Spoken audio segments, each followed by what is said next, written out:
ஹஜ்ரத் Umar ரலியல்லாஹு தஆலா அன்ஹு அவர்களுடைய வரலாறு மிக நீளமானது. இஸ்லாமிய சரித்திரத்தில் ரசூலுல்லாஹி ஸல்லல்லாஹு அலைஹி வஸல்லம் அவர்களுக்கும் அபூபக்கர் சித்திக் ரலியல்லாஹு தஆலா அன்ஹு அவர்களுக்கு பிறகு மிக அதிகமான நாடுகளை வென்று இஸ்லாத்தை பரவச் செய்த பெருமை ஹஜ்ரத் உமர் ரலியல்லாஹு தஆலா அன்ஹு அவர்களை சார்ந்ததாகும். அவர்கள் இந்த உலகத்தை விட்டு பிரியக்கூடிய நேரத்திலே ஏறத்தாழ 10,000 சதுர மைல்களை கொண்ட பரப்பளவு இஸ்லாமிய ஆட்சியின் பொறுப்பில் இருந்தது. 10 ஆண்டுகள் அவர்கள் ஆட்சி செய்தார்கள். ஆனால் உலகத்தில் உள்ளவர்கள் எல்லாம் கியாமத்து நாள் வரைக்கும் அவர்களுடைய ஆட்சியினுடைய முறையை பின்பற்றி ஆட்சி செய்யக்கூடிய அமைப்பை அவர்கள் விட்டுச் சென்றார்கள் இந்த உலகத்திற்காக வேண்டி. நம்முடைய நாட்டிலும் கூட எல்லோரும் கேள்விப்பட்ட விஷயம், தெரிந்த விஷயம்.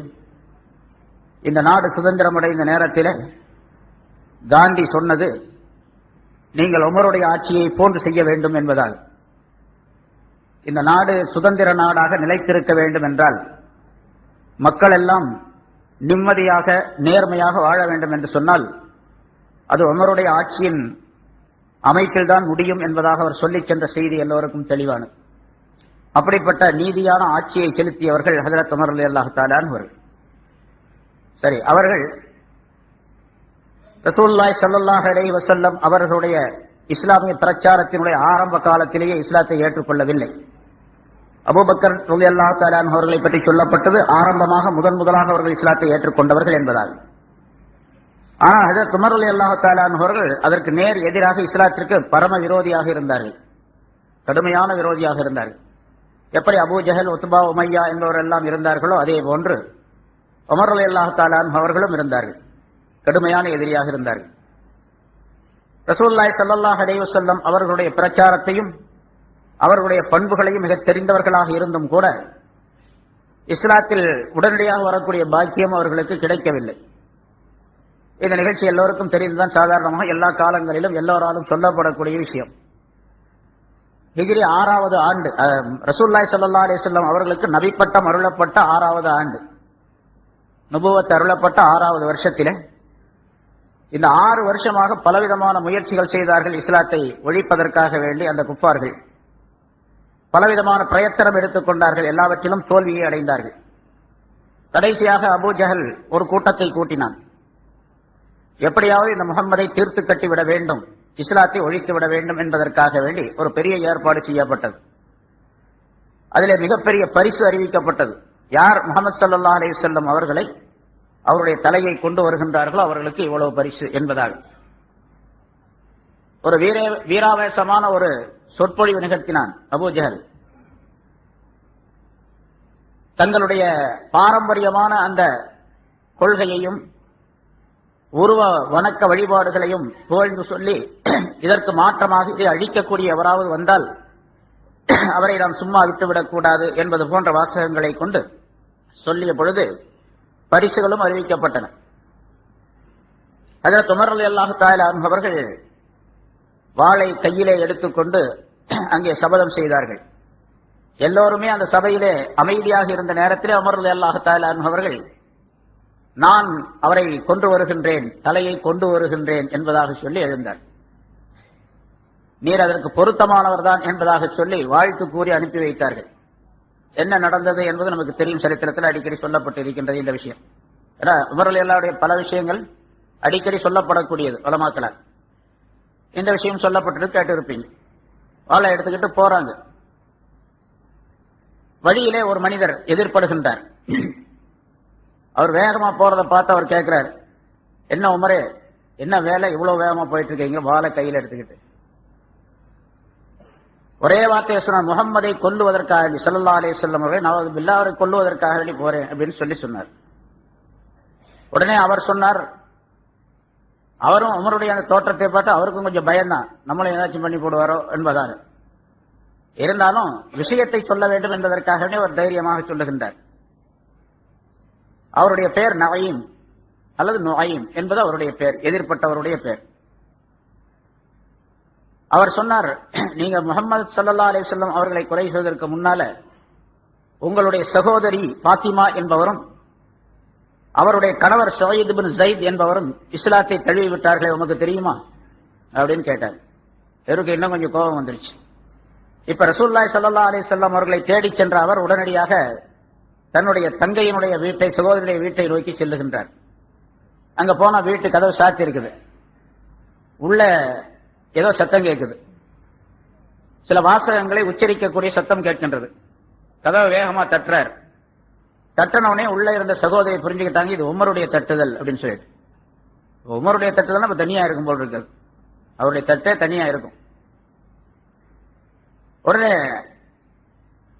அது ஓதி அந்த ரெண்டு பேருக்கும், பாத்திமாவுக்கும் அவருடைய கணவருக்கும் குர்ஆனை ஓதி கொடுத்து கொண்டிருந்தார் ஒரு சஹாபி.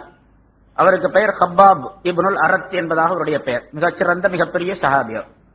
ஆரம்ப காலத்தில் இஸ்லாத்தை ஏற்றவர் ஹப்பாப் ரலியல்லாஹு தஆலா அன்ஹு அவர்கள் குர்ஆனை ஓதி கொடுத்து கொண்டிருந்தார்கள். குர்ஆன் சொன்னா இப்ப இருக்கிற மாதிரி குர்ஆன் அப்படி பைண்ட் கட்டி இல்ல, சும்மா ஒரு பேப்பர். அப்ப என்ன வந்ததோ அந்த சூறாவை ஒரு சூறாவை சொல்லி கொடுத்துட்டு இருந்தாங்க. அது சூரத்து தாஹா என்பதாக சொல்லப்பட்டு இருக்கின்றது.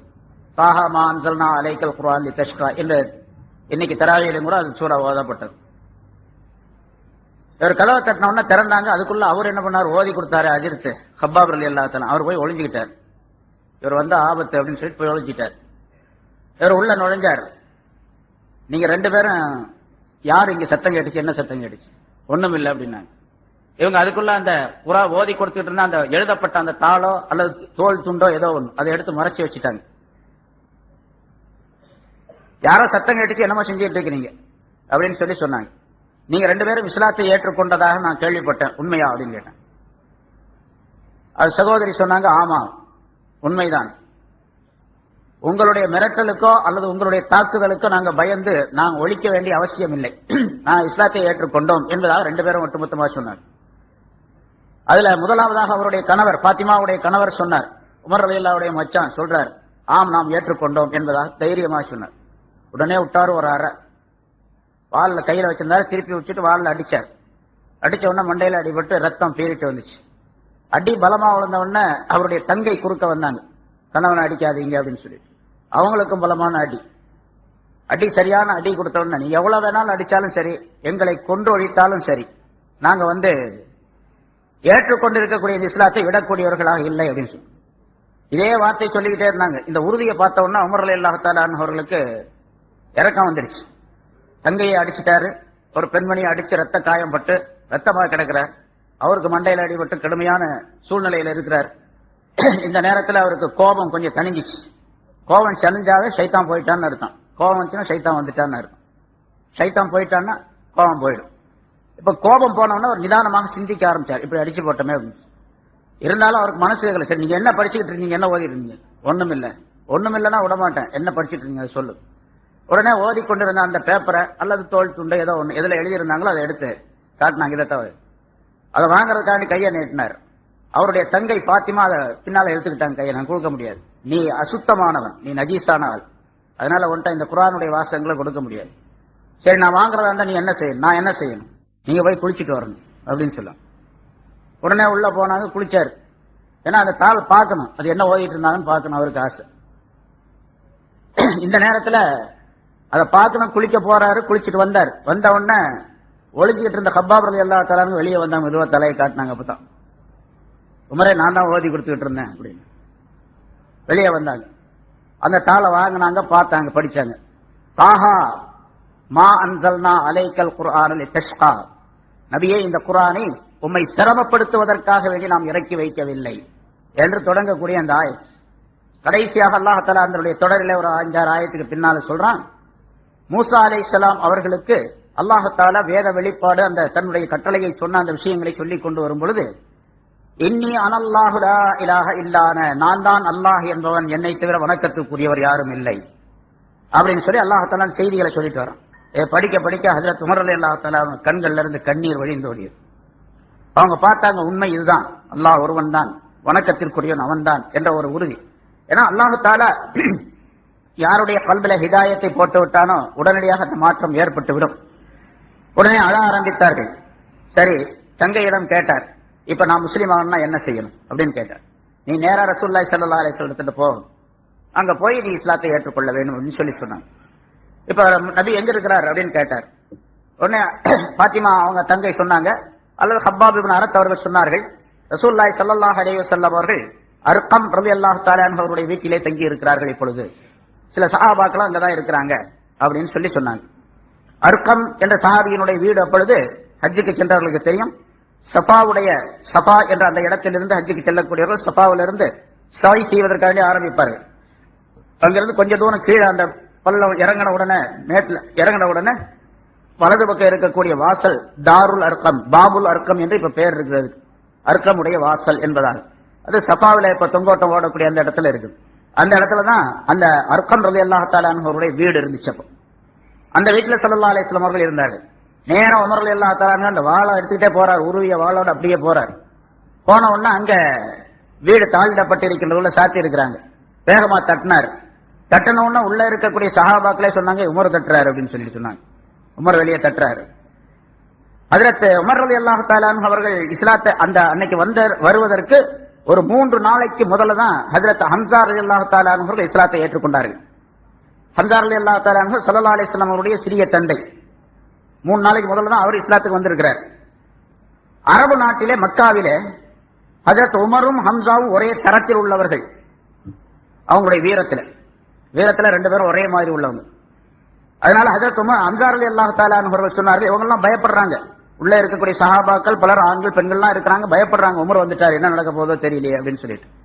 ஹம்சாவும் உள்ள இருக்கார். 3 நாள் தான் ஆச்சு அவர் இஸ்லாத்துக்கு வந்து. அவர் சொல்லுகின்றார், எது வந்தாலும் சரி நான் பாத்துக்கிறேன், உமர்தான் என்று இருந்தால் நான் பாத்துக்கிறேன், என்னுடைய வாழ் அவருக்கு பதில் சொல்லும் அப்படின்னு சொன்னார். தரங்க கதை. அவர் தான் போய் திறந்தார். பார்த்தா உமர் நிக்கிறார். என்ன அப்படின்னு கேட்டார், எங்க வந்தீங்க? அப்போ நான் வந்து ரசூலுல்லாஹி ஸல்லல்லாஹு அலைஹி வஸல்லம் அவர்களை பார்க்கணும் அப்படின்னு சொன்னார். முகமதை பார்க்கணும். என்ன விஷயம் சொல்லுங்க. ரசூலுல்லாஹி ஸல்லல்லாஹு அலைஹி வஸல்லம் உள்ள உட்கார்ந்து இருக்கிறாங்க. உமர் ஹஜ்ரத் ஹம்சா ரலியல்லாஹு தஆலா அன்ஹு உள்ள உடல, விஷயத்தை சொல்லிட்டு அப்புறம் உள்ள போ அப்படிங்கிறாங்க. இல்ல பார்க்கணும் அப்படின்னு. ரசூலுல்லாஹி ஸல்லல்லாஹு அலைஹி வஸல்லம் அவர்கள் உட்கார்ந்தவங்க எந்திரிச்சிட்டாங்க. உமர் வந்திருக்காரு அப்படின்னு தெரிஞ்ச உடனே சொன்னாங்க, ஹம்சாவே அவரை தடுக்காதீங்க, விடுங்க, என்கிட்ட வரட்டும் அப்படின்னு. யார சொல்லா இவர் ஒரு தீய நோக்கத்துல வந்திருந்தால் எதுவா இருந்தாலும் சரி விட்டுருங்க, நான் அல்லாஹ்வுடைய ரசூல் அப்படின்னு சொல்லி ஸல்லல்லாஹு அலைஹி வஸல்லம் சொன்னாங்க. உமர் ரலியல்லாஹு தஆலா அன்ஹு முன்னால போனாங்க. ஹஜ்ரத் ஸல்லல்லாஹு அலைஹி வஸல்லம் அவர்கள் முன்னால வந்தாங்க. உமரை பார்த்தவர் உமருக்கு அருகில வந்த உடனே ரசூலுல்லாஹி ஸல்லல்லாஹு அலைஹி வஸல்லம் உமருடைய சட்டையை 2 கையிலே பிடிச்சு அப்படி ஒரு உழுக்குனாங்க. அப்போ சொல்லப்படுகின்றது சில அறிவிப்புகளிலே, ரசூலுல்லாஹி ஸல்லல்லாஹு அலைஹி வஸல்லம் அவர்கள் அவருடைய சட்டையை 2 கையிலே சேர்த்து பிடிச்சு அப்படி உழுக்கும் போது உமருடைய உடல் முழுவதும் சுக்குநூறாக ஆகிவிடுவதை போன்ற ஒரு உணர்வு அவருக்கு ஏற்பட்டது அப்படின்னு சொல்லிட்டு. அதாவது ஸல்லல்லாஹு அலைஹி வஸல்லம் அவர்கள் எவ்வளவு வீரம் வாய்ந்தவர்கள். உமருடைய வீரம் ஒரு பக்கம் இருக்கட்டும், ஆனா ரசூலுல்லாஹி ஸல்லல்லாஹு அலைஹி வஸல்லத்துடைய வீரத்திற்கு முன்னால், அவர்களுடைய பலத்துக்கு முன்னால், ஏன்னா அது நுபுவத்துடைய பலம், அதுக்கு முன்னால மற்றவருடைய பலம் எல்லாம் சும்மா தூசியானது.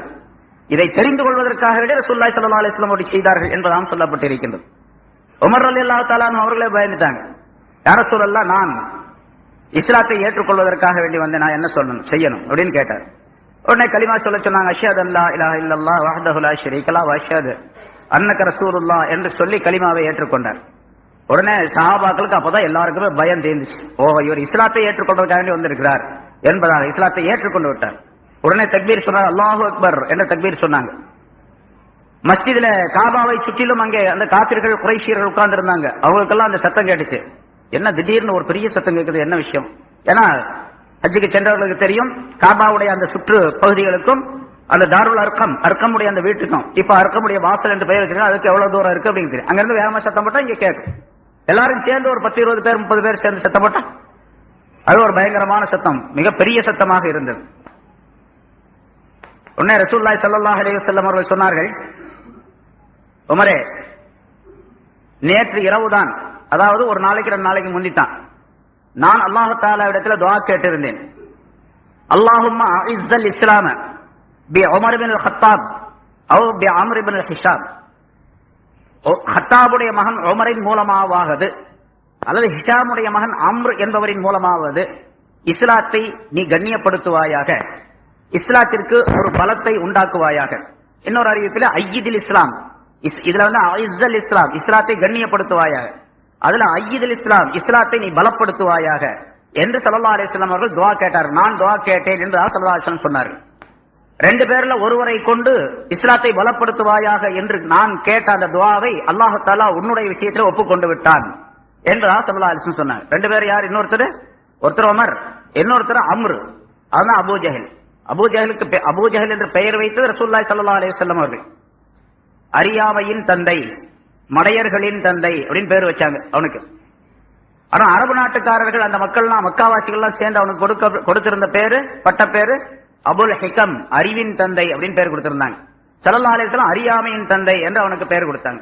ஆனா அவனுடைய அசல் பேரு அம்ர், ஹிஷாமுடைய மகன் அம்ர். ஹஜ்ரத் உமர், இவர் உமர், அவர் அம்ர். பேர் கொஞ்சம் தான் மாத்தம், ரெண்டுக்குமே ஐன்னு மீம் ரேதா வரும். அவர் உமர், அவர் அம்ர். இப்ப ரசூலுல்லாஹி ஸல்லல்லாஹு அலைஹி வஸல்லம் அவர்கள் சொல்லிவிட்டு, உம்முடைய விஷயத்திலே அல்லாஹ் தஆலா என்னுடைய துஆவை ஏற்றுக்கொண்டான் என்பதாக சொல்லி ஸல்லல்லாஹு அலைஹி வஸல்லம் அவர்கள் வாழ்த்து தெரிவித்தார்கள். பிறகு ஹஜ்ரத் உமர் ரலியல்லாஹு தஆலா அவர்கள் கேட்கின்றார்கள், யா ரசூலல்லாஹ், நாமெல்லாம், அதாவது இஸ்லாத்தை ஏற்றுக்கொண்ட நாமெல்லாம் சத்தியத்தின் மீது இருக்கிறோம் அல்லவா? சத்தியமான விஷயத்தில் தானே இருக்கின்றோம். ஆம், அது என்ன சந்தேகம்? நாம் சத்தியத்தின் மீது தான் இருக்கின்றோம். அப்படி இருந்தா ஏன் நாம் மறைந்து வாழ வேண்டும்? இதுவரைக்கும் ஹஜ்ரத் உமர் ரலியல்லாஹு தஆலா அவர்கள் 40வது நபர், இஸ்லாத்தை ஏற்றுக்கொண்டதே 40வது நபர். இதுக்கு முதல்ல 39 பேர் இஸ்லாத்தை ஏற்றுக்கொண்டிருக்கின்றார்கள்.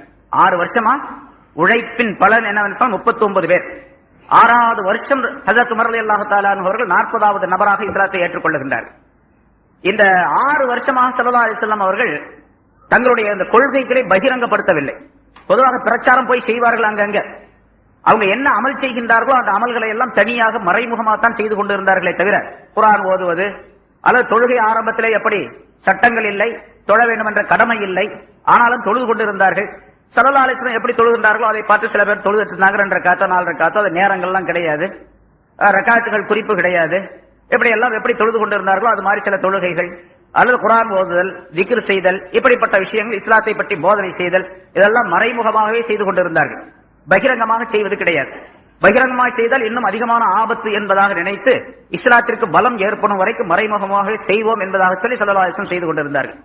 யார் யார் இஸ்லாம் ஆனார்களோ அவர்களும் மறைமுகமாக தான் செய்து கொண்டிருந்தார்கள். போன வாரம் சொல்லப்பட்டது, ஹஜ்ரத் அபூபக்கர் சித்திக் ரலியல்லாஹு தஆலா அன்ஹு இஸ்லாத்தை ஏற்ற உடனே வெளியே போனார்கள். ஹஜ்ரத் உமர் உஸ்மான் ரலியல்லாஹு தஆலா அவர்களுக்கு அழைப்பு கொடுத்தார்கள், தப்லீக் செய்தார்கள், அவர்கள் இஸ்லாத்தை ஏற்றுக்கொண்டார்கள் என்றெல்லாம் விவரம் சொன்னோம். அதே போல மறைமுகமாக செய்யப்பட்டுக் கொண்டிருந்தது. இப்ப உமர் ரலியல்லாஹு தஆலா கேட்கிறாங்க, என்னத்துக்கு மறைஞ்சு நம்ம பிரச்சாரம் செய்யணும்? நம்ம சத்தியத்தில் இருக்கோமா இல்லையா? வாங்க போலாம், எல்லாம் வெளியே போய் காபாவில் போய் பிரச்சாரம் செய்வோம். ஹஜ்ரத் ரசூலுல்லாஹி ஸல்லல்லாஹு அலைஹி வஸல்லம் அவர்கள் சொன்னாங்க, ஸல்லல்லாஹு அலைஹி வஸல்லம் அவர்கள் உமர் ரலியல்லாஹு தஆலா அவர்களுக்கு பதில் ஒன்றும் சொல்லல. உமர் ரலியல்லாஹு தஆலா திரும்ப திரும்ப அந்த விஷயத்தை வற்புறுத்தியதன் காரணமாக சரி புறப்படுவோம் என்பதாக சொன்னார்கள். இருக்கக்கூடிய சஹாபாக்கள் எல்லாம் 2 ஜமாஅத்தாக பிரிந்து, ஒரு ஜமாஅத்துக்கு ஹம்ஸா ரலியல்லாஹு தஆலா அவர்கள் தலைமை, அமீர் சாப், இன்னொரு ஜமாஅத்துக்கு உமர் ரலியல்லாஹு தஆலாவுடைய தலைமை. இந்த 2 ஜமாஅத்தாக நேராக காபாவுக்கு போனாங்க. அங்க குறைஷிகள் எல்லாம் உட்கார்ந்து இருந்தாங்க. ஹஜ்ரத் உமர் ரலியல்லாஹு தஆலா அவர்கள் சப்தமிட்டு சொன்னார்கள். அவங்களுடைய கையில ஒரு ஆயுதம் வைத்திருந்தார்கள். குறைஷியர்கள் இருந்தார்கள். அவர்களுக்கு மத்தியிலே போய் பிரச்சாரம் செய்தார்கள். இஸ்லாம் சத்தியமான மார்க்கம், அல்லாஹ் ஒருவன் தான் வணக்கத்திற்குரியவன், உங்களுடைய தெய்வங்கள் எல்லாம் பொய்யானவை, தெய்வங்கள் எல்லாம் வணங்கப்படக்கூடியவை அல்ல, அல்லாஹ் தான் வணங்கப்படக்கூடியவன் என்பதாக சொல்லி இந்த பிரச்சாரத்தை பகிரங்கமாக சொன்னார்கள். யாராவது இதுக்கு மறுப்பு தெரிவித்தால், நான் சொல்லுகின்ற பிரச்சாரத்தை தடுக்கக்கூடியவர்களாக இருந்தால் என்பதாக சொன்ன உடனே எல்லாம் அந்த குறைஷியர்கள் எல்லாம் பயந்தார்கள். அபூ ஜஹல் உட்பட யாரும் முன்னால வரல, யாரும் எதிர்ப்பும் தெரிவிக்கவில்லை, எந்த விதமான மறுப்பும் சொல்லவில்லை. பிறகு அந்த கொஞ்ச நேரம் அந்த பிரச்சாரத்தை முடித்துவிட்டு பிறகு திரும்பி விட்டார்கள்.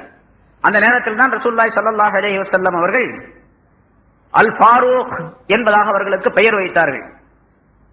உமருல் ஃபாரூக் என்பதாக அவருக்கு, ஃபாரூக் என்பது சிறப்பு பெயராக அவர்களுக்கு சொல்லப்பட்டிருக்கின்றது. அதாவது சத்தியத்தையும் அசத்தியத்தையும் பிரித்து காட்டக்கூடியவர். இஸ்லாத்தை ஏற்றுக்கொண்டவுடனே சத்தியம் என்னது அசத்தியம் என்னது என்பதை பகிரங்கமாக உலகுக்கு சொல்லி காட்டியவர் ஹஜ்ரத் உமர் ரலியல்லாஹு தஆலா அவர்கள். அவருக்கு ஃபாரூக் என்பதாக பெயரிடப்பட்டது என்பதாக. இதே போன்று அந்த ஃபாரூக் என்ற பெயர் கொடுக்கப்பட்டதற்கு பல காரணங்கள், பல சம்பவங்கள் சொல்லப்பட்டிருக்கின்றன. ரசூலுல்லாஹி ஸல்லல்லாஹு அலைஹி வஸல்லம் அவர்கள் முதலாவதாக அந்த பெயரை வைத்தார்கள்.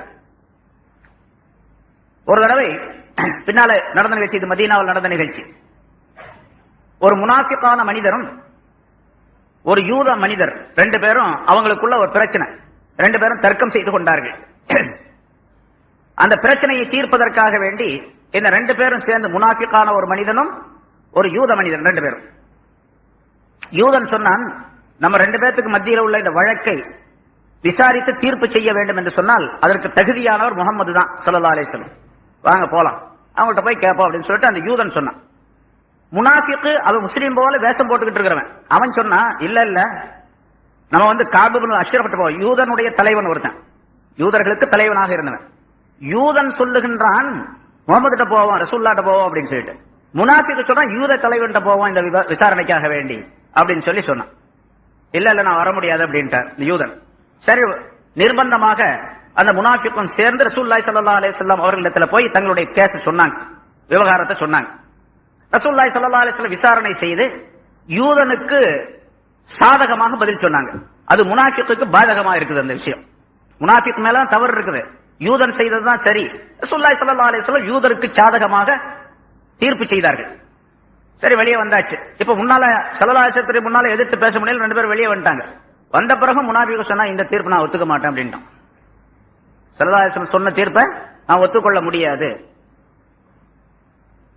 நம்ம ரெண்டு பேரும் இன்னொன்னு செய்யலாம், உமர்ட்ட போ, அவர் என்ன சொன்னார்னு கேட்போம் அப்படின்னு சொன்னான். சரி, யூதன் சொன்னா, சரி அவர்கிட்டையும் போய் கேட்போமே வா அப்படின்னு சொல்லிட்டு ஹஜ்ரத் உமர் ரலியல்லாஹு தஆலா வீட்டுல இருந்தாங்க. போய் ரெண்டு பேரும் போய் கூப்பிட்டு இந்த விஷயத்தை சொன்னாங்க. இந்த மாதிரி எங்க ரெண்டு பேருக்கு மத்தியில ஒரு பிரச்சனை, அதை தீர்த்துக் கொள்வதற்காக வேண்டி ஸல்லல்லாஹு அலைஹி வஸல்லம் அவர்கிட்ட போனோம். ரசூலுல்லாஹி ஸல்லல்லாஹு அலைஹி வஸல்லம் இந்த யூதருக்கு சாதகமாக பதில் சொல்லிட்டாங்க அப்படின்னு சொன்னாங்க. நீங்க என்ன சொல்றீங்க அப்படின்னு சொல்லி உமர்கிட்ட ரெண்டு பேரும் இந்த முனாஃபிக்கு கேட்கணும். அப்போ உமர் ரலியல்லாஹு தஆலா ஒன்னும் சொல்லல, இந்த வர்றேன், இங்க நில்லுங்க, இந்த வர்றேன் அப்படின்னு சொல்லிட்டு வீட்டுக்குள்ள போனாங்க. வீட்டுக்குள்ள போனோம்னா வாள் எடுத்துட்டு வந்தாங்க கையில. முதல்ல சும்மா வந்தாங்க, பிறகு வாள் எடுத்துட்டு வந்தாங்க. வந்ததுதான் தாமதம், உடனே அந்த யூதனுடைய முனாஃபிக்குடைய கழுத்தை தனியா வெட்டினாங்க, கீழே விழுந்துருச்சு, ஆள் காலி. அதே நேரத்தில் யூதன்ட்ட சொன்னாங்க, ரசூல் அல்லாஹ்வுடைய தூதருடைய தீர்ப்பை ஏற்றுக்கொள்ளாதவருக்கு நான் செய்யக்கூடிய தீர்ப்பு இதுதான் அப்படின்னா. அந்த ஆள் ஏன் நிக்கிறான், ஓடியே போயிட்டான். யாரு? அந்த யூதன். அடுத்தாவில் நம்மள ஏதாச்சும் விசாரிச்சு நம்ம கழுத்து விழுந்துச்சுன்னா என்ன பண்றது, போயிட்டான். இந்த நேரத்தில் உடனடியாக ஹஜ்ரத் ஜிப்ரீல் அலைஹிஸ்ஸலாம் அவர்கள் வானுலகத்திலிருந்து இறங்கினார்கள். ஸல்லல்லாஹு அலைஹி வஸல்லம் அவர்கள் சொன்னார்கள், ஃபாரூக் என்று உமருக்கு பெயரிடப்பட்டு இருக்கின்றது வானுலகத்திலே அப்படின்னு சொன்னாங்க. மலக்குகளுக்கு மத்தியில் அவருக்கு பேரு ஃபாரூக், சத்தியத்தையும் அசத்தியத்தையும் பிரித்து காட்டக்கூடியவர் என்று பெயரிடப்பட்டிருக்கின்றது என்பதாக சொன்னார். உங்களுக்கு ஃபாரூக் ஏன் பேர் வச்சாங்க அப்படின்னு கேட்டதுக்கு இந்த விளக்கங்களை எல்லாம் அவர்கள் சொல்லி காட்டுகின்றார்கள். அதே மாதிரி தான் கியாமத்து நாளிலையும் கூட ஒரு ஹதீஸ்ல ஒரு சம்பவத்தை ஸல்லல்லாஹு அலைஹி வஸல்லம் அவர்கள் சொல்லுகின்றார்கள், மனிதர்கள் முதலாவதாக அபூபக்கர் சித்திக் ரலியல்லாஹு தஆலா அன்ஹு அழைக்கப்படுவார்கள் கியாமத்து நாள். அதற்கு அடுத்ததாக இப்படி கூப்பிடப்படும், அழைக்கப்படும், ஐனல் ஃபாரூக் உமர், ஃபாரூக் ஆகிய உமர் எங்கே இருக்கின்றார் அப்படின்னு கேட்கப்படும். அப்ப அங்க ஃபாரூக்ங்கிற பேர் அந்த கியாமத்து நாள்ல அல்லாஹ் தஆலா பல கோடிக்கணக்கான மக்களுக்கு மத்தியில கூப்பிடக்கூடிய நேரத்திலும் கூட ஃபாரூக் என்ற பெயரை சொல்லி கூப்பிடுவான் என்பதாக ரசூலுல்லாஹி ஸல்லல்லாஹு அலைஹி வஸல்லம் அவர்கள் சொல்லுகின்றார்கள். ஆக உமர் ரலியல்லாஹு தஆலா அவர்கள் இஸ்லாத்தை ஏற்றுக்கொண்டவுடனே இஸ்லாத்துக்கு ஒரு பெரிய பலம் வந்துவிட்டது. அதுக்கு பிறகுதான் பகிரங்கமாக பிரச்சாரம் செய்ய ஆரம்பித்தார்கள். இருந்தாலும் கடுமையான எதிர்ப்பு இருந்தது. சரி, இது நீண்ட சம்பவம் அது.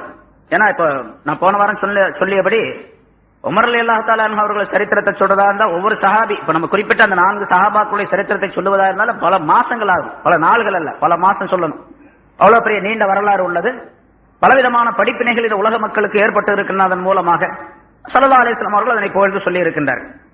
இப்ப உமர் ரலியல்லாஹு தஆலா அவர்கள் இஸ்லாத்தை ஏற்றுக்கொண்டவுடனே ஒரு பலம் ஏற்பட்டது. அல்லாஹ் தஆலா குர்ஆனிலே ஒரு ஆயத்தையும் அது சம்பந்தமாக அந்த நேரத்தில் இறக்கி வைத்தான். இதுவரைக்கும் நீங்க எல்லாம் பயந்துகிட்டே இருந்தீங்க, இனிமேல் உங்களுக்கு நபியே அல்லாஹ் எப்படி பாதுகாப்பாளனாக இருக்கின்றானோ அதே போன்று இந்த மூமினானவர்களும் உங்களுக்கு பாதுகாப்பு. இனிமேல் முதல் நான் மட்டும்தான் பாதுகாப்பாளனாக இருந்தேன், இப்ப இந்த மூமினானவர்களும் உங்களுக்கு பாதுகாப்புக்குரியவர்களாக ஆக்கப்பட்டு விட்டார்கள். அதாவது உமர் ரலியல்லாஹு தஆலா போன்ற வீரர்கள் இருப்பதின் காரணமாக பாதுகாப்பு ஏற்பட்டு விட்டது என்று அல்லாஹ் தஆலா சொல்லக்கூடிய முகமாக, யா அய்யுஹன் நபியு ஹஸ்புக்கல்லாஹ், நபியே உங்களுக்கு அல்லாஹ் போதுமானவன், வமனித்தபஅக மினல் முஃமினீன், மூமின்களில் யார் உம்மை பின்பற்றினார்களோ அவர்களும் உங்களுக்கு போதுமானவர்கள். இந்த ஆயத்துக்கு 2 விதமா அர்த்தம் செய்யலாம். யா அய்யுஹன் நபியு, நபியே, ஹஸ்புக்கல்லாஹ், அல்லாஹ் உங்களுக்கு போதுமானவன், வமன், இன்னும் சிலருக்கும் அல்லாஹ் போதுமானவன், இத்தபஅக மினல் முஃமினீன், மூமின்களிலிருந்து யார் உங்களை பின்பற்றினார் அவர்களுக்கும் அல்லாஹ் போதுமானவன். அப்ப அல்லாஹ் போதுமானவன் அப்படின்னு சொன்னா உங்களுக்கும் போதுமானவன், மூமின்களுக்கும் அல்லாஹ் போதுமானவன். இதுதான் வெளிப்படையான அர்த்தம்.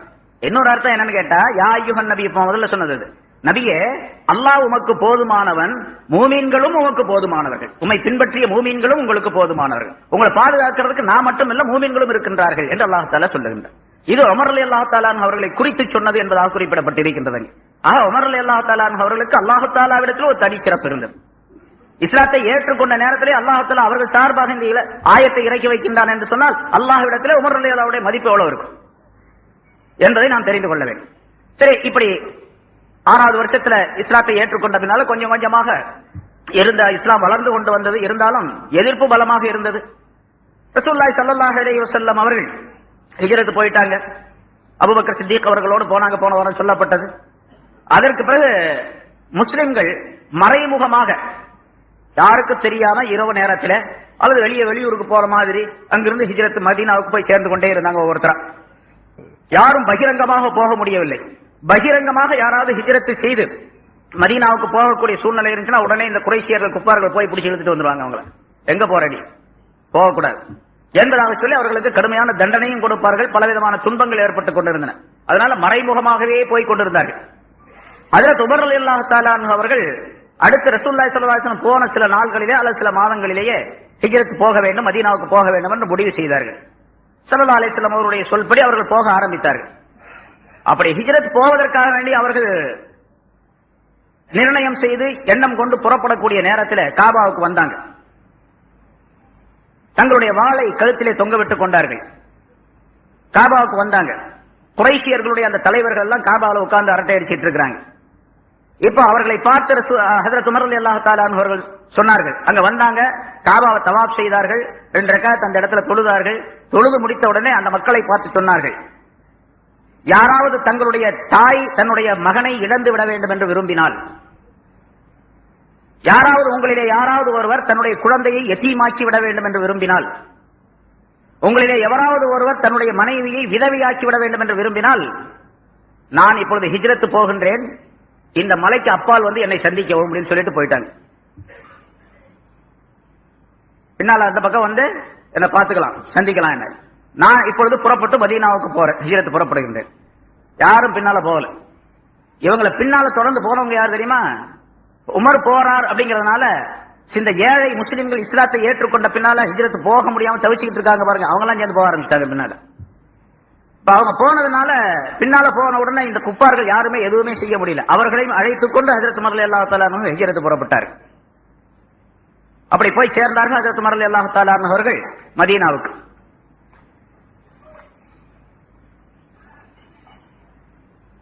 மதீனாவுக்கு போன பிறகு ரசூலுல்லாஹி ஸல்லல்லாஹு அலைஹி வஸல்லம் அவர்களுடைய வாழ்க்கையில மதீனாவுக்கு போன பிறகு ரசூலுல்லாஹி ஸல்லல்லாஹு அலைஹி வஸல்லம் அவர்களுடைய வாழ்க்கையில எல்லா நிலைகளிலும் ஹஜ்ரத் உமர் ரலியல்லாஹு தஆலா அன்ஹு அவர்கள் மிகப்பெரிய ஒத்துழைப்பாளர்களாக, பலவிதமான உதவி செய்யக்கூடியவர்களாக இருந்தார். ஹஜ்ரத் உமர் ரலியல்லாஹு தஆலா அன்ஹு அவர்களை கொண்டே பலவிதமான போர்களிலே அவர்களுக்கு வெற்றி கிடைத்திருக்கின்றது. ஹஜ்ரத் உமர் ரலியல்லாஹு தஆலா அன்ஹு அவர்களுடைய அபிப்பிராயம் அல்லாஹ்வுக்கு மிக பிடித்தமானதாக இருந்தது என்பதாக சொல்லப்பட்டு இருக்கின்றது. அதுல சில நிகழ்ச்சிகள், ஏன்னா சரித்திரத்தை வரிசையா சொல்லிட்டு இருக்க முடியாது, அதுக்கு நேரம் கிடையாது. அதனால சில நிகழ்ச்சிகள், சரித்திரம் சம்பந்தமான சில முக்கியமான நிகழ்ச்சிகள் மட்டும் குறிப்பிடப்படுகின்றன. மதீனாவுக்கு போன பின்னால ஹிஜ்ரி 2வது வருஷம், முதல் வருஷம் முடிஞ்ச 2வது வருஷத்திலேயே பத்ரு போர் ஏற்பட்டது. இன்ஷா அல்லாஹ் அடுத்த ஒரு 2-3 நாள்ல பத்ரு போருடைய விஷயம் சொல்லப்படும். இங்க அதுவும் பயான் நடக்கும். 17 அன்னைக்கு வருஷம் நடக்கிறது தானே. பத்ரு போர் நடைபெற்றது. பத்ரு போரில முஸ்லிம்களுக்கு மிகப்பெரிய வெற்றி கிடைத்தது. குறைஷி குப்பார்களிலே 70 நபர்கள் கொல்லப்பட்டார்கள், 70 நபர்கள் கைது செய்யப்பட்டார்கள். கொல்லப்பட்டவர்களை எல்லாம் ரசூலுல்லாஹி ஸல்லல்லாஹு அலைஹி வஸல்லம் அவர்கள் அங்கே பதிலே இருந்த ஒரு பாழடைந்த கிணற்றுக்குள்ளே போட்டார்கள். கைது செய்தவர்களை என்ன செய்வது? அவர்களை விட்டு விடுவதா அல்லது கொலை செய்து விடுவதா? அவர்களுக்கு என்ன தண்டனை கொடுப்பது என்பது பற்றி ஸல்லல்லாஹு அலைஹி வஸல்லம் அவர்கள் சஹாபாக்களிடத்தில் ஆலோசனை செய்கின்றார்கள். ஏன்னா அல்லாஹ் தஆலா முதல்ல உத்தரவு போட்டிருக்கார், ஷாவிருஹும் ஃபில் அம்ர், நபியே எந்த காரியத்தை செஞ்சாலும் நீங்க அல்லாஹ்வுடைய ரசூல் அப்படிங்கறதுக்காக உங்க இஷ்டத்துக்கு செஞ்சுக்க கூடாது. சஹாபாக்கள் இருக்கிறாங்க, அவங்கள்ட்ட ஆலோசனை செஞ்சுக்கணும், மஷ்வரா செய்யணும். மஷ்வரா செய்யாம நீங்க செய்யக்கூடாது அப்படின்னு சொல்லி அல்லாஹ் தஆலா சொல்றோம். குர்ஆன்ல ஒரு இடத்துல அல்லாஹ் தஆலா குறிப்பிடுகின்றார். சூரத்து நிசாவில். அதனால மஷ்வரா செய்ய வேண்டும் என்பது ஸல்லல்லாஹு அலைஹி வஸல்லம் அவருடைய ஆசை. சரி, முதல்ல ஹஜ்ரத் அபூபக்கர் சித்திக் ரலியல்லாஹு தஆலா அன்ஹு அவர்களிடத்தில் ஆலோசனை கேட்டார்கள். என்ன செய்யலாம் இந்த கைதிகளை, 70 பேர் இருக்காங்க, என்ன செய்யலாம்? ஹஜ்ரத் அபூபக்கர் சித்திக் ரலியல்லாஹு தஆலா அன்ஹு அவர்கள் சொன்னார்கள், என்ன இருந்தாலும் யார சொல்லலாம், இவங்கெல்லாம் உங்களுடைய கூட்டத்தை சேர்ந்தவர்கள், உங்களுடைய உறவினர்கள் பலர் இருக்கிறாங்க. ஸல்லல்லாஹு அலைஹி வஸல்லத்துடைய பெரிய தந்தை ஹஜ்ரத் அப்பாஸ் ரலியல்லாஹு தஆலா அன்ஹு அவர்களும் கூட அந்த கைதியில ஒருத்தர் இருக்கிறாருங்க. அப்ப இஸ்லாத்தை அவர் ஏற்றுக்கொள்ளவில்லை, அதுக்கு பின்னால ஏற்றுக்கொள்றார். இப்ப அந்த கைதிகள்ல ஸல்லல்லாஹு அலைஹி வஸல்லத்துடைய தந்தையுடைய சகோதரர் இருக்கிறார். அதனால உங்களுடைய கூட்டம் குடும்பத்தை சேர்ந்தவர்கள் இவர்கள் எல்லாம், என்னுடைய அபிப்பிராயம் என்னவென்று சொன்னால், இவங்கள்ட்ட ஏதாச்சும் நஷ்ட ஈடு வாங்கிட்டு இவங்களை விட்டுறலாம் அப்படின்னு சொல்லி சொன்னாங்க. ஏன்னு கேட்டா, இந்த இவர்களை விட்டு விட்டால் இவர்களுக்கு ஒரு இரக்கம் வரும்.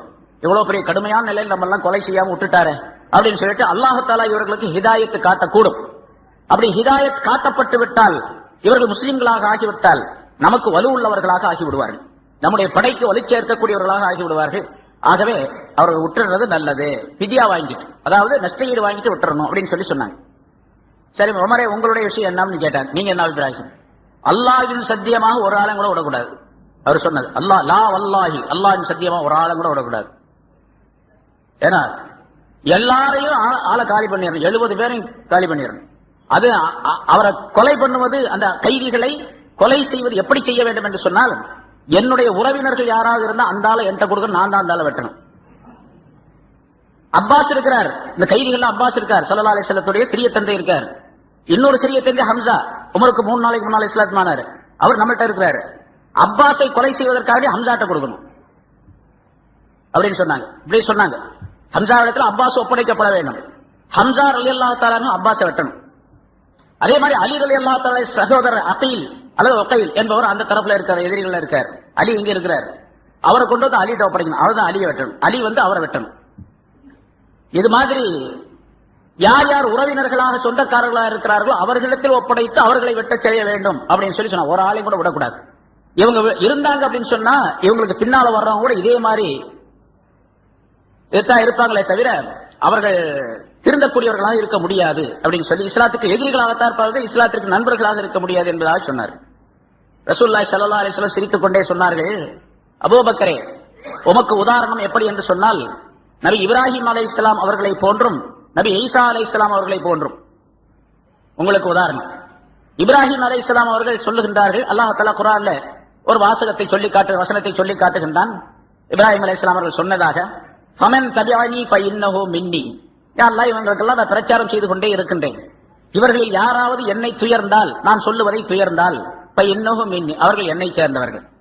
ஃபமன் தபிஅனி ஃபஇன்னஹு மின்னி வமன் அஸானி, எனக்கு மாறு செய்தால், நான் சொல்றதை கேட்கல அப்படின்னு சொன்னா, ஃபஇன்னக கஃபூர், நீ மன்னிக்க கூடியவனா இருக்கிற, அவங்களை எப்படி வேணாலும் செய்யலாம் அப்படின்னு ரொம்ப இறக்க சிந்தனையோடு இப்ராஹிம் அலைஹிஸ்ஸலாம் சொன்னாங்க. அது மாதிரி நீங்க, அதே மாதிரி ஈசா அலைஹிஸ்ஸலாம் சொன்னார்கள், கியாமத் நாள்ல சொல்லுவதாக அல்லாஹ் தஆலா சொல்லி காட்டுகின்றான், இன் துஅஸிபுஹும் ஃபஇன்னஹும் இபாதுக், யா அல்லாஹ் இவர்களை நீ வேதனை செய்தால் இவர்கள் எல்லாம் உன்னுடைய அடியார்கள், உனக்கு உரிமை இருக்குது, என்ன வேணாலும் செய்யலாம், வேதனை செய்யலாம். இன் துஅஸிம் ஃபஇன்னஹும் இபாதுக் வயின் தக்ஃபிர் லஹும் ஃபஇன்னக அன்தல் அஸீஸுல் ஹக்கீம், நீ இவர்களை மன்னித்து விட்டால் நீ எல்லாவற்றிலும் ஆற்றல் பெற்றவனாக இருக்கின்றாய், யாரையும் மிகைத்தவனாக இருக்கின்றாய் என்று அல்லாஹ் தஆலா இடத்தில் ஈசா அலைஹிஸ்ஸலாம் அவர்கள் இந்த பணிவாக வேண்டுகோளை சொல்லுகின்றார்களே, அதுபோன்று அபூபக்கரே நீங்கள் இருக்கின்றீர்கள். உமரே, நீங்க எப்படி இருக்கிறீங்க தெரியுமா, நூஹ் அலைஹிஸ்ஸலாம் போன்றும் மூசா அலைஹிஸ்ஸலாத்தை போன்றும் நீங்கள் இருக்கின்றீர்கள் அப்படின்னு சொன்னாங்க. நூஹ் அலைஹிஸ்ஸலாம் அல்லாஹ் தஆலா இடத்தில் சொல்லுகின்றார்கள், 950 ஆண்டுகள் பிரச்சாரம் செய்தார்கள், யாருமே இஸ்லாத்தை ஏற்றுக்கொள்ளல, ஒரு 80 பேர் தான் இஸ்லாத்தை ஏற்றுக்கொண்டார்கள். அதனால கடைசியா துஆ செஞ்சாங்க, ரப்பி லா தஸர் அலல் அர்லி மினல் காஃபிரின் தியாரா, யா அல்லாஹ் இந்த பூமியில ஒரு ஆளை கூட விட்டுடாத, எல்லாத்தையும் சாகடிச்சிரு அப்படின்னு சொன்னாங்க. எல்லாத்தையும் ஹலாக் நாசமாக்கணும், ஒரு ஆளை கூட விடக்கூடாது. யார் இஸ்லாத்தை ஏற்றுக்கொண்டார்களோ அவர்களை தவிர இந்த 82 பேரை தவிர மீது எல்லாத்தையும் அழிச்சிடணும் அப்படின்னு துஆ கேட்டாங்க. அதே மாதிரி அல்லாஹ் தஆலா அழிச்சிட்டான் எல்லாத்தையும். அதே மாதிரி மூசா அலைஹிஸ்ஸலாம் அவர்கள் துஆ கேட்டார்கள், சொல்லி சொல்லி பார்த்தாங்க, இந்த ஃபிரௌன் அவனுடைய கூட்டத்தார் யாருமே கேட்கல. பெரிய பொக்கிஷங்கள், பெரிய கருவூலங்கள்லாம் வச்சிருந்தாங்க, ஏராளமான பொருள்கள் அவங்கள்ட்ட இருந்தது. அந்த திமிர்னால நான் தான் ரப்பு அப்படின்னு சொல்லிட்டு இருந்தான். நீ என்ன பண்ண தெரியுமா, யா அல்லாஹ் ரப்பனா ரப்பனா துமிஸ் அலா அம்வாலிஹிம் வஷ்துத் அலா குலூபிஹிம், யா அல்லாஹ் இவருடைய பொருள்களை எல்லாம் நீ அப்படியே ஓட்டான் சல்லிகளாக நீ ஆக்கி விடுவாயாக, கற்களாக ஓடுகளாக நீ ஆக்கி விடுவாயாக, இவருடைய பொருள்கள் எதையும் பொருளாக வைக்கக்கூடாது. தங்கம், வெள்ளி போன்ற ஏராளமான நவரத்தனங்கள், இது போன்ற ஏராளமான பொருள்கள் அவர்களிடத்தில் இருந்தன. இந்த பொருள்களை எல்லாம் அப்படியே மாற்றி விட வேண்டும். அதுல முத்திரையிட்டு ஓடுகளாக, கற்களாக, கூழாங்கற்களாக அதனை ஆக்கி விட வேண்டும். வஸ்துதாலா குலூபிஹிம், இவருடைய கல்புகளிலே நீ முத்திரையிட்டு விடுவாயாக, ஒரு கடினமான தன்மையை ஏற்படுத்தி விடுவாயாக என்று மூசா அலைஹிஸ்ஸலாம் அவர்கள் ஃபிரௌனுடைய கூட்டத்தாருக்கும் ஃபிரௌனுக்கும் துஆ கேட்டார்களே, அது போன்று உமரே நீங்கள் இருக்கின்றீர்கள் அப்படின்னு சொல்லிட்டு முடிச்சுக்கிட்டாங்க அதோட. ஆனா ஸல்லல்லாஹு அலைஹி வஸல்லம் மஷ்வரா செஞ்சா, பொதுவாக ஒரு கூட்டம், அதுல ஒரு தலைவர், கூட்டத்துக்கு தலைவர் ஒருத்தர் இருக்கிறாரு, எல்லாத்துக்கும் கூட்டத்துல வந்திருக்கக்கூடியவர்களுக்கெல்லாம் அபிப்பிராயம் கேட்கிறாரு. பலரும் பல அபிப்பிராயம் சொல்றாங்க. கடைசியாக முடிவெடுக்கக்கூடிய விஷயம், உரிமை யாருக்குள்ளது? தலைவருக்குள்ளது. யார் அமீரா இருக்காரோ அவர் தலைவர். எல்லாரும் சொல்றதையும் கேட்டு எல்லாரையும் போட்டு குழப்பவும் முடியாது. ஒருத்தர் சொல்றதை கேட்டு இவர் ஆலோசனை செய்து என்ன பண்ணணும், யாருக்கு நல்லதா இருக்கோ அந்த முடிவை சொல்லணும். அதே மாதிரி ரசூலுல்லாஹி ஸல்லல்லாஹு அலைஹி வஸல்லம் அவர்கள் அமீராக அங்கே இருக்கின்றார்கள், ரசூலாக இருக்கின்றார்கள். அதனால இந்த ரெண்டு அபிப்பிராயங்களிலே பலரும் பல அபிப்பிராயம் சொன்னாங்க. ஆனா இந்த ரெண்டு அபிப்பிராயத்தை வழிமொழிந்து சொன்னவர்கள் பலர் இருக்காங்க. அபூபக்கரை ஆதரித்து சொன்னவர் ஒரு கூட்டம், நிறைய பேர் சொன்னாங்க அபூபக்கர் சொல்றதா சரி அப்படின்னு. உமர் ரலியல்லாஹு தஆலா சொன்னது சரிதான் அப்படின்னு சொல்லிட்டு சொன்ன கூட்டமும் இருந்துச்சாங்க, மக்களும் இருந்தாங்க. ஆனா ஸல்லல்லாஹு அலைஹி வஸல்லம் முடிவெடுத்தது அபூபக்கர் சொன்னதை ஏற்றுக்கொண்டார்கள். ஏன்னா ஸல்லல்லாஹு அலைஹி வஸல்லம் ரொம்ப மிருதுவானவர்கள், அதனால எல்லாத்தையும் கொலை செய்யறதுக்கு அவங்க விரும்பல. அடிக்கடி ஸல்லல்லாஹு அலைஹி வஸல்லம் அவர்கள் சொன்ன கேட்ட துஆவும் இதுதான், அல்லாஹும்ம யா அல்லாஹ், இவர்கள் இந்த கூட்டத்தினர் அறியாத மக்களாக இருக்கின்றார்கள், ஆகவே இவர்களை நீ அழித்து விடாது. இவர்கள் இல்லை என்று சொன்னாலும் இவர்களுக்கு பின்னால் வரக்கூடிய சந்ததிகள் இஸ்லாத்தை ஏற்றுக்கொள்ளக்கூடியவர்களாக ஆவார்கள், ஆகவே இவர்களை மன்னித்து விடு என்பதாக கேட்டுக்கொள்ளக்கூடிய பழக்கம் ஸல்லல்லாஹு அலைஹி வஸல்லம் இடத்தில் இருந்த காரணத்தால் ஸல்லல்லாஹு அலைஹி வஸல்லம் அவர்கள் அபூபக்கர் ரலியல்லாஹு தஆலா அவருடைய அபிப்பிராயத்தை ஏற்றுக்கொண்டு யார் யாருக்கு ஃபிதியா கொடுக்க முடியுமோ, நஷ்டஈடு கொடுக்க முடியுமோ ஃபிதியா வாங்கிட்டு விட்டுட்டாங்க. கொடுக்க முடியாதவர்களுக்கு ஸல்லல்லாஹு அலைஹி வஸல்லம் அவர்கள் ஒவ்வொரு சஹாபிக்கும் 10 நபர்களுக்கு, ஒரு கைதி 10 நபர்களுக்கு இல்மை கற்றுக் கொடுத்து விட்டு அவர்கள் விடுதலையாகி செல்லலாம் என்ற நிபந்தனையும் விதித்தார்கள். சரி, பின்னால் அது வேற விஷயம். இப்ப முடிஞ்சு போச்சு. ஸல்லல்லாஹு அலைஹி வஸல்லம் அவர்கள் அபூபக்கர் ரலியல்லாஹு தஆலா அவர்களுடைய அபிப்பிராயப்படி விட்டுட்டாங்க. மறுநாள் காலையில இந்த நிகழ்ச்சி முடிஞ்சு போச்சு. மறுநாள் காலையில ஹஜ்ரத் உமர் ரலியல்லாஹு தஆலா அவர்கள் சொல்லுகின்றார்கள், நான் ரசூலுல்லாஹி ஸல்லல்லாஹு அலைஹி வஸல்லம் அவர்கள் தங்கி இருந்த கூடாரத்திற்கு நான் போனேன். மறுநாள் அபூபக்கர் சித்திக் ரலியல்லாஹு தஆலா அவர்கள் பக்கத்துல உட்கார்ந்து இருக்கிறாங்க. அபூபக்கரும் ஸல்லல்லாஹு அலைஹி வஸல்லம் அவர்கள் ரெண்டு பேரும் சேர்ந்து அழுதுகிட்டு இருக்காங்க. ரெண்டு பேரும் அழுதுகிட்டு இருக்காங்க. யார சொல்ல, தங்க ஏன் அழுவுறீங்க? அபூபக்கரே நீங்க ஏன் அழுவுறீங்க? அழுதுகிட்டே இருக்கிறாங்க, ஒன்னும் சொல்லல. நீங்க ரெண்டு பேரும் என்ன காரணத்துக்காக நீ அழுகிறீங்க அப்படின்னு சொன்னா நானும் சேர்ந்து அழுவுனேன் அப்படின்னு சொன்னாங்க. என்னத்துக்கு அழுகிறீங்கன்னு சொன்னா நானும் அழுவுறேன் அப்படின்னா. ஹஜ்ரத் ரசூலுல்லாஹி ஸல்லல்லாஹு அலைஹி வஸல்லம் அவர்கள் சொன்னார்கள், அல்லாஹ் தஆலா எனக்கு இந்த ஆயத்தை இறக்கி வைத்தான். லவ்லா கிதாபும் மினல்லாஹி சபக லமஸ்ஸகும் ஃபீமா அகஸ்தும் அதாபுன் அதீம் என்ற இந்த ஆயத்தை, அதாவது முன்னால உள்ள விஷயம் என்னவென்று சொன்னால், நீங்க உமர் ரலியல்லாஹு தஆலா அவர்களுடைய அபிப்பிராயம் இருக்கின்றதே, அதுதான் அல்லாஹ்வுடைய அபிப்பிராயம்.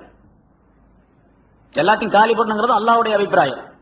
ஆனா அல்லாஹ் தஆலா இதுக்கு முன்னதாகவே லவ்ஹுல் மஹ்ஃபூல் ஆரம்ப காலத்திலேயே அந்த தக்தீரிலே எழுதி விட்டான், இந்த மாதிரி ஒரு நிகழ்ச்சி ஏற்படும் என்று எழுதி முடிச்சிட்டான். அல்லாஹ் என்ன சொல்றான், லவ்லா கிதாபும் மினல்லாஹ், அல்லாஹ்விடத்திலிருந்து ஒரு கிதாப், ஒரு வேதம், அந்த வேத விதி என்பது ஏற்பட்டிருக்கவில்லை என்றால், வேதத்தினுடைய அந்த விதிப்பு ஏற்பட்டிருக்கவில்லை என்று சொன்னால், லவ்லா கிதாபும் மினல்லாஹி சபக, அதாவது முன்னால் நிகழ்ந்துவிட்ட அந்த வேத விதி ஏற்பட்டிருக்கவில்லை என்று சொன்னால், லமஸ்ஸகும் ஃபீமா அகஸ்தும், நீங்கள் எடுத்த அந்த ஃபிதியாவின் காரணமாக, நஷ்டஈட்டின் காரணமாக மகத்தான தண்டனை உங்களுக்கு ஏற்பட்டிருக்கும் என்று அல்லாஹ் தஆலா சொல்லிட்டான். அதனால அபூபக்கர் சித்திக் ரலியல்லாஹு தஆலா அவருடைய அபிப்பிராயத்தின்படி நீங்கள் செஞ்சது முன்னால ஏற்படுத்தப்பட்ட ஒரு விதி, அதனால உங்களை ஒண்ணும் செய்ய முடியல, இப்ப நான் அதுதான் சரி அப்படின்னு விட்டுட்டேன். இல்லைன்னு சொன்னா என்னுடைய அபிப்பிராயம் இதுதான், உமர் சொன்ன அபிப்பிராயம் தான் என்னுடைய அபிப்பிராயம் என்று அல்லாஹ் தஆலா இந்த ஆயத்துல சொன்னா, இப்ப அந்த மாதிரி ஏற்பட்டுச்சுன்னா என்ன ஆகும் கதி எங்களுக்கெல்லாம் அப்படின்னு நினைச்சு அழுதுகிட்டு இருக்கிறோம் என்று சொல்லி ரசூலுல்லாஹி ஸல்லல்லாஹு அலைஹி வஸல்லம் சொன்னார்கள் உமர் ரலியல்லாஹு தஆலா அவர்களிடத்திலே என்பதாக சொல்லப்பட்டு இருக்கிறது. உமர் ரலியல்லாஹு தஆலாவுடைய அபிப்பிராயம் எவ்வளவு வலுவானது, அல்லாஹ் தஆலா எவ்வளவு பிரியப்படுகின்றான் அப்படிங்கிறதுக்காக இந்த உதாரணம் இங்கே சொல்லப்பட்டு இருக்கிறது. இதே போல பல இடங்கள்ல, ஒன்றல்ல இரண்டல்ல, பல இடங்கள்ல ஹஜ்ரத் உமர் ரலியல்லாஹு தஆலாவுடைய அபிப்பிராயத்தை புகழ்ந்து அல்லாஹ் தஆலா சொல்லி காட்டுகின்றான். அதே போல ஹுதைபியா உடன்படிக்கையிலே ஹிஜ்ரி 6வது வருஷம் ஸல்லல்லாஹு அலைஹி வஸல்லம் அவர்களும் கிட்டத்தட்ட ஒரு 24,000 சஹாபாக்கள் இதுக்கு வர்றாங்க, உம்ரா செய்வதற்காக வர்றாங்க. ஹஜ்ரத் உமர் ரலியல்லாஹு, அபூபக்கர் போன்ற, உஸ்மான், அலி போன்றவர்கள் அது கூட இருக்கிறாங்க, எல்லாருமே வர்றாங்க. ஸல்லல்லாஹு அலைஹி வஸல்லம் அவர்கள் உம்ரா செய்ய வேண்டும் என்பதற்காக வேண்டி வருகின்றார்கள், சண்டைக்காக வேண்டி வரல. உம்ராவுக்கு வந்த சஹாபாக்கள் ஸல்லல்லாஹு அலைஹி வஸல்லம் அவர்களும் சஹாபாக்களும் மக்காவுக்கு அருகிலே உள்ள ஹுதைபியா என்ற ஒரு இடத்துல வந்து தங்கிக்கிட்டு மக்காவாசிகளுக்கு செய்தியை சொல்லி அனுப்புறாங்க. இந்த மாதிரி நாங்க உம்ரா செய்வதற்காக வேண்டி வந்திருக்கிறோம், உம்ரா செய்துட்டு நாங்க போயிடுவோம், சண்டைக்காக வேண்டி வரல என்றதாக சொல்லி அனுப்புறாங்க. சொல்லி அனுப்பின உடனே அவங்க அதை ஒத்துக்கல. கடைசியாக தூதுக்குழு அனுப்பப்படுகின்றது. அதற்கு உமர் ரலியல்லாஹு தஆலா அன்ஹு அவர்களை கூப்பிட்டு ஸல்லல்லாஹு அலைஹி வஸல்லம் அவர்கள் சொல்லுகின்றார்கள், மக்காவாசிகள்கிட்ட போய் நீங்க போய் பேசிட்டு வாங்க, நம்ம போய் உம்ரா செய்யறதுக்காக வந்திருக்கிறோமே தவிர சண்டைக்காக வேண்டி வரலன்னு சொல்லிட்டு வாங்க என்பதாக சொல்லி உமர் ரலியல்லாஹு தஆலா சொன்ன உடனே அதற்கு உமர் ரலியல்லாஹு தஆலா அன்ஹு ரசூலுல்லாஹி ஸல்லல்லாஹு அலைஹி வஸல்லம் அவர்கள் சொன்ன அந்த அபிப்பிராயத்தை அவருடைய கட்டளையை மீறி சொல்லுகின்றார்கள். எங்கே யா ரசூலல்லாஹ், எனக்கு ரொம்ப நெருக்கமானவர்கள் இப்ப மக்காவுல யாரும் கிடையாது, நான் போன தனிமையால தான் போகணும். அப்படி போகும்போது அவர்களின் மூலமாக எனக்கு ஏதாவது ஆபத்துகள் ஏற்படக்கூடும், அல்லது என் மூலமாக அவர்களுக்கு ஆபத்து ஏற்படக்கூடும், பிரச்சனைகள் வரும்.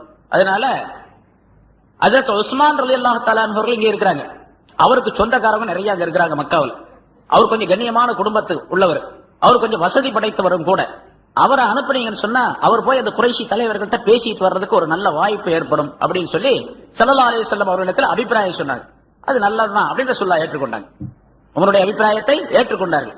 இங்கும் உமர் ரலியல்லாஹு தஆலாவுடைய அபிப்பிராயத்தை ஸல்லல்லாஹு அலைஹி வஸல்லம் ஏற்றுக்கொள்ளுகின்றார்கள் அந்த இடத்துல. சரி போனா அதே மாதிரி உஸ்மான் ரலியல்லாஹு தஆலா அனுப்புனாங்க, பேசினாங்க, எதுவுமே நடைபெறல. கடைசியாக உம்ரா செய்யாம திரும்பி போயிடணும் அப்படிங்கிற நிபந்தனை ஏற்பட்டு போச்சு. நீங்க யாரும் உள்ள வரக்கூடாது, இந்த வருஷம் வரக்கூடாது, போயிட்டு மதீனாவுக்கு போயிட்டு அடுத்த வருஷம் வேணா உம்ராவுக்காக வேண்டி வாங்க. வரும்போது பாதுகாப்புக்காக வேண்டி ஒரே ஒரு வாள் மட்டும் வச்சுக்கலாம், ஒரு ஆயுதம் மட்டும் வச்சுக்கலாமே தவிர போருக்காக வேண்டிய உள்ள சாதனங்கள்லாம் கொண்டு வரக்கூடாது அப்படிங்கிறது நீண்ட விபரம். அது மாதிரி ஒரு ஒப்பந்தம் ஏற்பட்டுச்சு. ஒப்பந்தத்தை பத்தியும் பல பயான்கள் நீங்க கேள்விப்பட்டிருப்பீங்க. அந்த ஒப்பந்தப்படி ஒப்பந்தம் எழுதப்படுகின்றது. இது முஸ்லிம்களுக்கு பாதகமாகவே இருக்கின்றது அந்த ஒப்பந்தம். அதாவது மக்காவிலிருந்து யாராவது இஸ்லாத்தை ஏற்றுக்கொண்டு மதீனாவுக்கு வந்தால் அவர்களை திருப்பி மக்காவுக்கு அனுப்பிவிட வேண்டும். மக்காவிலிருந்து யாராவது முஸ்லிம்கள் மதீனாவிலிருந்து முஸ்லிம்கள் யாராவது மக்காவுக்கு வந்து விட்டால் அவர்களை நாங்கள் திருப்ப அனுப்ப மாட்டோம். ஒருதலைபட்சமான தீர்ப்பில் இது இந்த மாதிரி சொல்லி அதில் எழுதப்பட்டது.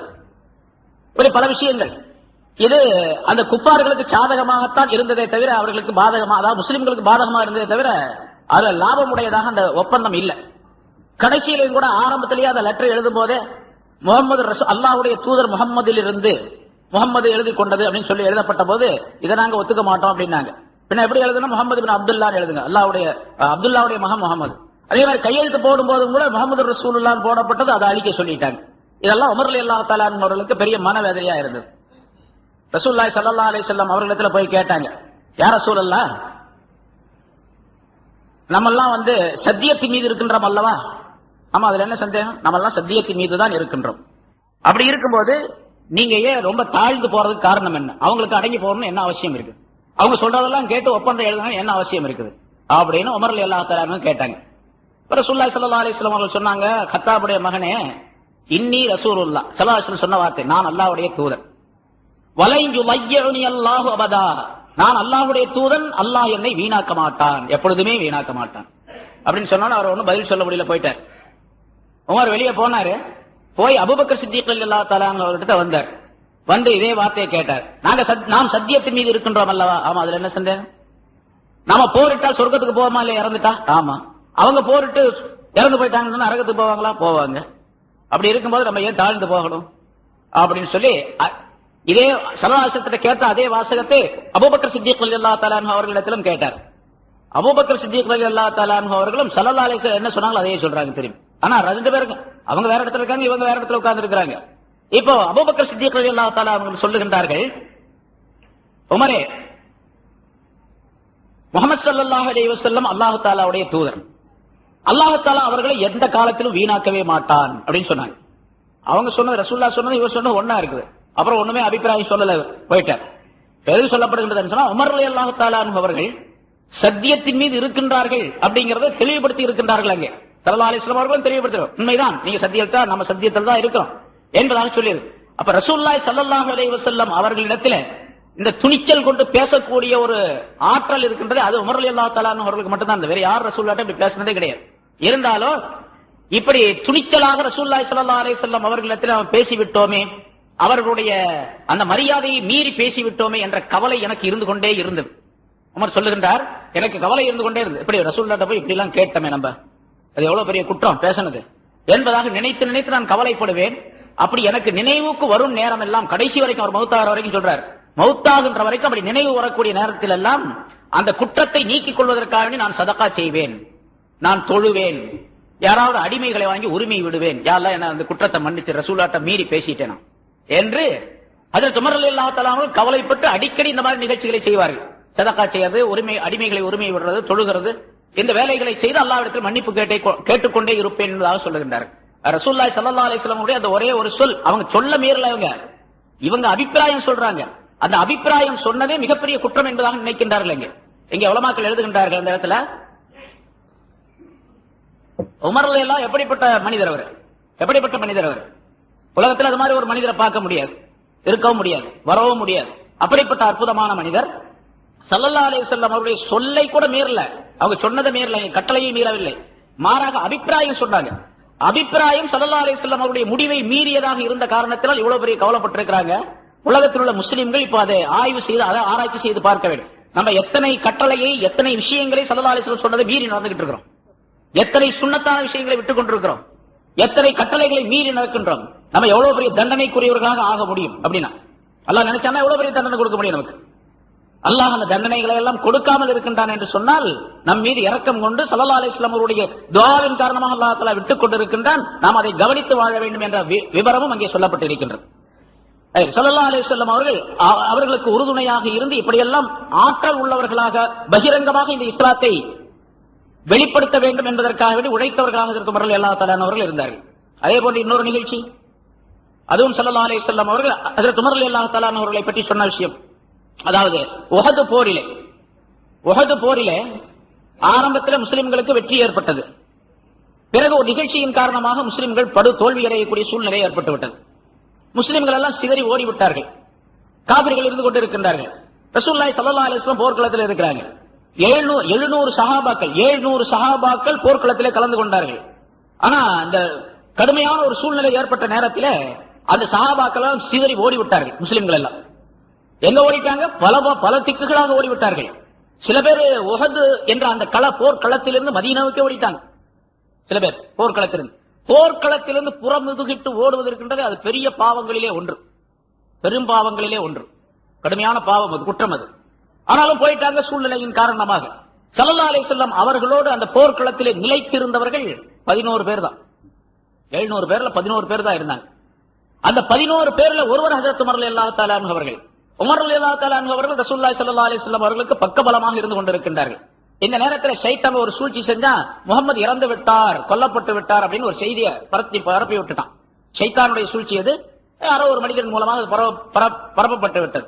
அப்ப எதிர்த்தரப்பிலே காபிர்களுடைய அணியில அந்த படையில அபூ சுஃபியான் இருக்கின்றார், அவர் தான் தலைவர். அப்ப ஏன்னா பத்ர் போர்லயே அபூ ஜஹல் கொல்லப்பட்டு விட்டான். அதனால உஹது போர்ல 3வது வருஷம் நடந்த உஹது போரில அபூ சுஃபியானுடைய தலைமையில அந்த போர் நடந்தது. அபூ சுஃபியான் அந்த போர்க்களத்தில் இருந்து, அந்த எதிரிகளுடைய படையில் இருந்து சத்தம் போட்டு கேட்கிறார், அங்கே எங்களுடைய ஹுபல் என்ற தெய்வம் இருக்கின்ற, ஹுபல்ங்கிறது பெரிய தெய்வம் அவர்களிடத்துல, அந்த பெரிய தெய்வம் மிக உயர்ந்து விட்டது அப்படின்னு சொல்லி சத்தம் போட்டு சொல்றார். இப்ப தெய்வம் எங்களுடைய ஹுபல் உயர்ந்து விட்டது அப்படின்னு சொல்லும் போது உமர் ரலியல்லாஹு தஆலா அவர்கள் இங்கிருந்து ஸல்லல்லாஹு அலைஹி வஸல்லம் முதல்ல சொல்லி வச்சிருந்தாங்க, இந்த 11 பேர்ட்ட நீங்க யாரும் சத்தம் போடாதீங்க, ஏன்னா முகமது இறந்துட்டாருன்னு அவன் சொல்லிட்டு இருக்காங்க. அங்க இல்ல முகமது ஸல்லல்லாஹு அலைஹி வஸல்லம் இருக்கிறாங்க அப்படின்னு நீங்க யாரும் சொல்ல வேணாம், அவன் அப்படி நினைச்சிட்டு இருக்கிறது அப்படியே இருக்கட்டும், நீங்க யாரும் சத்தம் போட்டு அவன் சொல்றதுக்கு மறுப்பு சொல்ல வேண்டாம் அப்படின்னு சொல்லிட்டு இருந்தாங்க. இப்ப இந்த அபூ சுஃபியான் சொல்லுகின்றார், ஹுபல் உயர்ந்து விட்டது அப்படின்னு சொல்றாரு. இப்ப உமர் ரலியல்லாஹு தஆலா ஸல்லல்லாஹு அலைஹி வஸல்லம் கேக்குற, யார சொல்ல நான் பதில் சொல்லட்டுமா அப்படின்னு கேட்டாங்க. கொஞ்ச நேரம் யோசனை செஞ்சு ஸல்லல்லாஹு அலைஹி வஸல்லம் சொல்லு, என்ன சொல்லன்னு கேட்டாங்க. என்ன பதில் சொல்றது? அதனால் ஹுபல் உயர்ந்து விட்டது அப்படின்னு சத்தம் போடுறா, நாம என்ன சொல்றது? நீ சொல்லு, அல்லாஹு அலா வ ஜல், அல்லாஹ் உயர்ந்தவன், ரொம்ப உயர்ந்தவன் அப்படின்னு சொல்லு அப்படின்னு சொல்லு. இவங்க சத்தம் போட்டு உமர் ரலியல்லாஹு தஆலா சொன்னாங்க. உடனே இதை கேட்ட உடனே, இந்த சத்தம் அங்க கேட்ட உடனே அபூ சுஃபியான் திரும்ப சொன்னார், லனல் உஸ்ஸா லா உஸ்ஸாலக்கு, எங்களுக்கு உஸ்ஸா இருக்கின்றது. ஹுபல்ங்கிறது ஒரு பெரிய தெய்வம், உஸ்ஸா லாத் உஸ்ஸா மனாத் அப்படிங்கிறது பெரிய பெரிய தெய்வங்கள். அதெல்லாம் அதான் உருவம் பெருசு, 60 அடி எல்லாம் செய்யறாங்கல்ல, இது நம்ம யானை மாதிரி அவரு அது மாதிரி அந்த காலத்துல இருந்த ஹுபல் அது உஸ்ஸா, லாத்து, மனாத்தெல்லாம் பெரிய பெரிய ஆளுங்க அவங்கெல்லாம். எங்களுக்கு உஸ்ஸா இருக்கின்றது, உங்களுக்கு உஸ்ஸா இல்ல. உஸ்ஸானா கண்ணியமானதுன்னு அர்த்தம், கண்ணியப்படுத்தப்பட்ட தெய்வம் அப்படின்னு அர்த்தம். இப்ப நான் என்ன பதில் சொல்றதுன்னு கேட்டாங்க உமர் ரலியல்லாஹு. ஸல்லல்லாஹு அலைஹி வஸல்லம் சொல்லி கொடுத்தாங்க, அல்லாஹு மௌலானா லா மௌலா லகும் வல் காஃபிரூன லா மௌலா லஹும் அப்படின்னு சொல்லுங்க. அல்லாஹ் எங்களுக்கு மௌலா, அல்லாஹ் எங்களுக்கு எஜமான், காபிர்களாகிய உங்களுக்கு எஜமான் கிடையாது அப்படின்னு சொல்லுங்க. சத்தம் போட்டு சொன்னாங்க. அதாவது இங்க என்ன சொல்லப்படுகின்றது என்ற கருத்து என்னன்னு கேட்டா, அந்த போர்க்களத்திலும் கூட எதிரிகளுக்கு பதில் சொல்வதற்கு ஹஜ்ரத் உமர் ரலியல்லாஹு தஆலா அவர்களை தான் ரசூலுல்லாஹி ஸல்லல்லாஹு அலைஹி வஸல்லம் தேர்ந்தெடுத்தாங்க. வேற யாரும் பதில் சொல்லக்கூடாது. ஏன்னா உமருடைய சத்தத்தை கேட்டா தான் அந்த ஆளுக்கு பேசாம இருப்பாங்க. அதனால வேற யாரும் சத்தம் போட்டா அவங்க அங்கிருந்து இங்க வந்துருவாங்க. உமருடைய சத்தம் கேட்டா உமர் இருக்கிறான்னு தெரிஞ்ச வர மாட்டாங்க. அதனால உமர் ரலியல்லாஹு தஆலா அவர்களை பதில் சொல்ல சொன்னார்கள் என்பதாக குறிப்பிடப்பட்டிருக்கின்றது. பின்னால ஹிஜ்ரி 8வது வருஷம் மக்கா வெற்றியான நேரத்துல இந்த அபூ சுஃபியான் இஸ்லாத்தை ஏற்றுக்கொண்டார். அபூ சுஃபியான் யாரும் அல்ல, ரசூலுல்லாஹ்வுடைய மாமனார் தான். ஸல்லல்லாஹு அலைஹி வஸல்லம் மாமனார் அவர். அவருடைய மகள் அபூ சுஃபியானுடைய மகள் ஹப்ஸா ரலியல்லாஹு தஆலா அன்ஹா அவர்களை ஸல்லல்லாஹு அலைஹி வஸல்லம் கல்யாணம் பண்ணியிருந்தாங்க. ஆனா அவர் இஸ்லாத்தை ஏற்றுக்கொள்ளவே இல்லை ரொம்ப நாள். ஹிஜ்ரி 8வது ஆண்டு மக்காவில வச்சு அவர் இஸ்லாத்துக்கு வந்தார். அபூ சுஃபியான் இஸ்லாத்தை ஏற்றுக்கொண்டார். இஸ்லாத்தை ஏற்றுக்கொண்ட நேரத்தில் பல சஹாபாக்கள் இருக்கிறாங்க கூட ஸல்லல்லாஹு அலைஹி வஸல்லம் அவர்களோட. உமரும் இருக்கின்றார். அபூ சுஃபியான் இஸ்லாத்தை ஏற்றுக்கொண்டார். இஸ்லாத்தை ஏற்றுக்கொண்ட உடனே அபூ சுஃபியான் கேட்டார், ரசூலுல்லாஹி ஸல்லல்லாஹு அலைஹி வஸல்லம் கேட்கிறார், நான் இந்த உஸ்ஸாவை என்ன செய்யறது, இப்ப நீங்க அல்லாஹ்வை வணங்க சொல்றீங்க, உஸ்ஸாவை என்ன செய்யறதுன்னு கேட்டார். உஸ்ஸானா அந்த தெய்வத்தை என்ன செய்யறதுன்னு கேட்டார். ஸல்லல்லாஹு அலைஹி வஸல்லம் ஒன்றும் பதில் சொல்ல. பக்கத்துல இருந்த உமர் ரலியல்லாஹு தஆலா அவர்கள் சொன்னாங்க, அந்த உஸ்ஸாவின் மீது நீ போய் பீ பெருந்து வை அப்படின்னாங்க.